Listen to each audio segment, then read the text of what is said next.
One thing I love about Book Fridays is that we are talking cars. And joining us this morning, we have Gavin and Chiro from overdrivetv.co.za to talk about the old Subaru Legacy, the 2005 model, versus the brand new 2011 model. Guys, good morning and welcome to eXpresso. Morning, Ewan. Morning. I just want to clear up one thing first of all. Subaru, Subaru.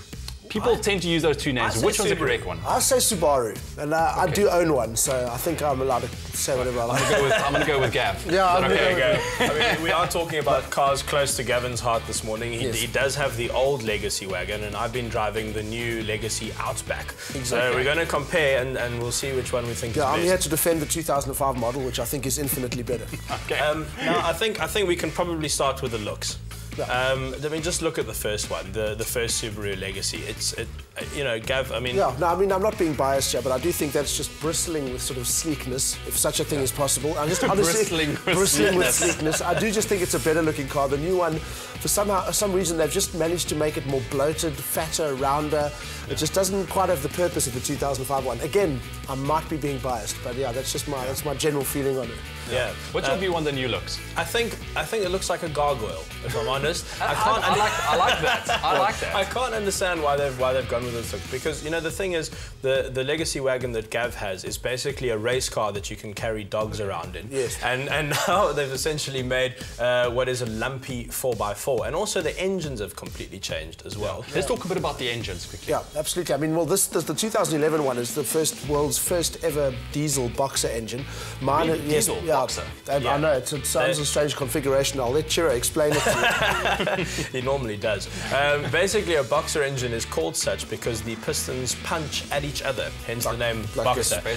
And the effect that has is it keeps the weight of the engine really flat and really low. Porsche uses the same idea, and that improves the handling of the car because the biggest weight is low down in the car. Whereas if you go back to Gav's engine, it's a petrol turbo. But the problem with turbo is when you go to your insurance company. Yeah, exactly. especially when you're my age, if they see the word turbo, they decide to charge you a kidney and an arm every month. So on that side, and also the only other downfall that has always been Subaru is the fuel consumption. They are horrific. Really? Yeah, that is the one thing. I mean, around town with my car, I don't even want to give you the figures, but it's not good. And but on the open road, they're marginally improved, but generally they are just cars that are exceptionally thirsty. And the diesel boxer has gone some way to remedy this. It might be the main reason they actually created the thing in the first place. Is it really a good thing on the fuel? It's a fantastic engine. What I love about it is it's very quiet as well, so you don't really know you're driving a diesel, especially if you turn the sound system up a bit. And around town, it's powerful, it's nippy, and when you're cruising on highways, it's happy to cruise sort of 120, 130. You get the best of everything, and it's really nice to your wallet. Yeah. I think the thing about Subarus is, and I'm going to say Subaru, it's the sort of brand where you're going to spend the rest of your life explaining to people why you've bought it. I had a surfer come up to me, and say, "What is that?" And I said, "It's a Subaru." And he says, "Yeah, but what is it?" Really? Sounds like a surfer. Yeah, no, I've had to defend my decision a lot because first of all, I don't have any kids, I don't own a dog, but I have a station wagon, and people ask me why, and I say because this particular station wagon held the world speed record for production engines for station wagons. So, you know, it's got that going for it. I mean, it still gets to 100 and just over 6 seconds, and it really doesn't look like it should go that fast, which I really like about it. There's the only clue to its kind of performance is the intercooler scoop on the bonnet.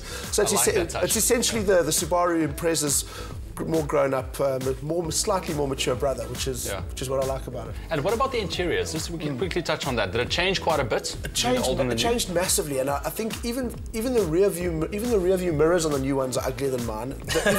Even the ignition key. I mean, you will see my Subaru key. It's this beautifully designed sort of. I wish I'd brought it with me. It's this beautiful designed sort of triangle.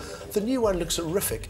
And now the interiors. My one I think is absolutely amazing. It's when you start the engine up, the dials do this kind of great thing, and it goes all red. It just looks really purposeful.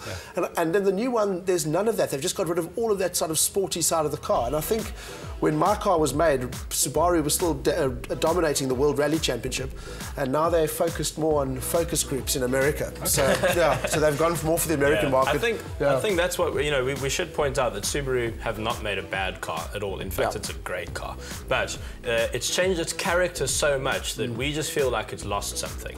But if you do need to carry around a herd of Labradors, or if you are a surfist, then the Legacy Outback's probably not a bad option. Absolutely. And they start at about under 400,000 Rand. It's a lot of car for that money, and it'll probably look after you for about the next 10, 15 years. Yeah. And Subaru is half owned by Toyota. The reliability, the bulletproof. So good cars. All round brilliant cars. Gavin, Chiro, thank you so much for joining us this morning on eXpresso. Thank you. So Ian. if you own a Subaru Legacy, let us know what you think. Write to us on Facebook. We would love to hear.